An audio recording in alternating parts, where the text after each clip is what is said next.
Today, I'll delve into a contentious subject, the environmental impact of cruise ships.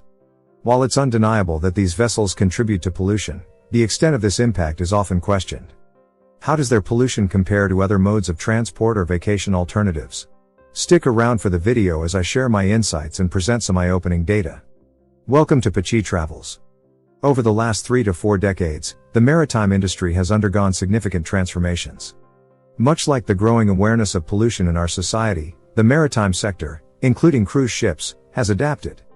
Presently, newly manufactured ships prioritize efficiency, consuming less fuel than their older counterparts. While fuel efficiency wasn't a priority in the past, today's fuel prices push shipping companies to minimize consumption. Moreover, societal consciousness compels ships to embrace sustainability. This isn't just a requirement for shipping companies, ports are also held to these standards, as we'll explore shortly. Modern ships boast a high technological quotient. During design, emphasis is placed on minimizing water resistance to reduce fuel consumption. Additionally, there's been a shift in the type of fuel used. Many contemporary ships run on liquefied natural gas, a cleaner alternative with a reduced carbon footprint. Exemplary efforts toward zero emissions can be seen in the new ships from companies like Royal Caribbean and MSC. Yet, the environmental impact of cruises extends beyond fuel considerations, encompassing other crucial aspects. Water consumption, for instance, is a pertinent factor. Some statistics indicate that cruise-goers consume around 120 liters of water per person per day. While this figure may seem substantial, let's contextualize it with some data. Onboard water distribution is remarkably efficient, devoid of leaks or losses. In contrast, urban settings often witness a 50% loss in water from source to consumer.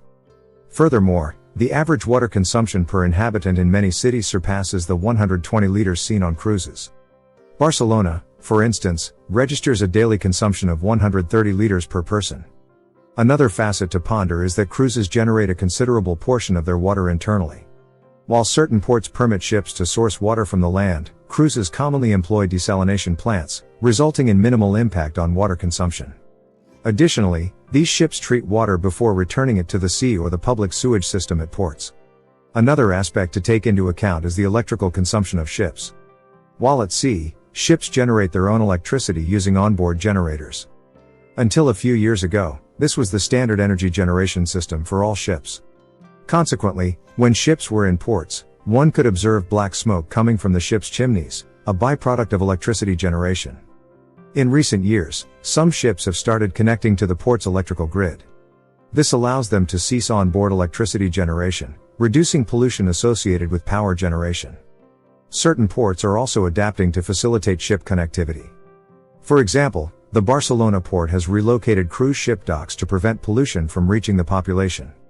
Additionally, it is developing a pioneering solar panel park in Europe that will produce all the necessary energy for ships docked in the port. While I've discussed ship pollution so far, I want to introduce another aspect. How severe is this pollution compared to other modes of transportation? Or how could it be compared to other transportation methods? Although conclusive data may be lacking, I'd like to share a couple of cases for reflection. If the same cruise journey were undertaken by individuals in cars, stopping in the same cities, what would be more polluting? The cruise or individuals traveling individually in their cars, staying in hotels, and dining in restaurants? I believe the cruise is less polluting. In conclusion, while advancements in cruise ship technology have undoubtedly improved efficiency and reduced many pollutants, a comprehensive assessment of the industry's environmental impact requires nuanced consideration of various factors. Striking a balance between the economic benefits of cruise tourism and the imperative to protect the environment remains a significant challenge, requiring continuous scrutiny and collaboration between the industry, regulators, and users. While minimizing any form of pollution is essential, it's also challenging to have all the necessary data to form an opinion on what pollution is acceptable and what is not. Thank you very much for watching the video. If you're interested in the world of cruises, feel free to subscribe so you don't miss the upcoming videos I'm preparing. Thank you. See you soon.